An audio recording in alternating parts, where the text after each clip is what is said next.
നമസ്കാരം, കൊട്ടാരക്കര മീഡിയയിലേക്ക് സ്വാഗതം. ഇന്ന് അവിട്ടം ദിനം. ഓണാഘോഷങ്ങളുടെ ഭാഗമായുള്ള മൂന്നാം ഓണമാണ് അവിട്ടം.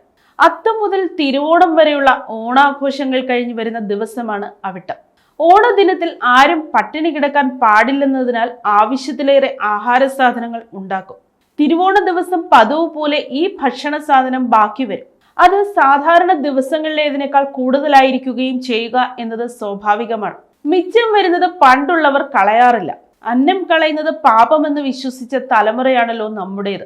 ബാക്കി വരുന്ന കറികൾ സൂക്ഷിക്കാൻ ആധുനിക സമ്പ്രദായങ്ങളൊന്നുമില്ലാതിരുന്ന കാലത്ത് ഓണക്കറികളെല്ലാം ഒന്നിച്ചിട്ട് വയ്ക്കുമായിരുന്നു. തിരുവോണ ദിവസം ബാക്കി വരുന്ന കറികൾ അവിട്ടം ദിനമായ അടുത്ത ദിവസം പുതിയൊരു കറിയായി മാറും. പലയിടങ്ങളിലും ഓണക്കാടി, കാടിയോണം, അവിട്ടക്കട്ട, പഴം കൂട്ടാൻ അങ്ങനെ പല പേരുകളിലാണ് അറിയപ്പെട്ടിരുന്നത്. ഇന്നത്തെ കാലത്ത് അവിട്ടം ദിനത്തിൽ എത്ര വീടുകളിൽ ഇങ്ങനെയൊക്കെ കാണുമെന്ന കാര്യം സംശയമാണ്. പക്ഷേ മലയാളികൾക്ക് അവിട്ടം ദിനത്തിലും ഓണാഘോഷങ്ങൾ കഴിഞ്ഞിട്ടുണ്ടാവില്ല.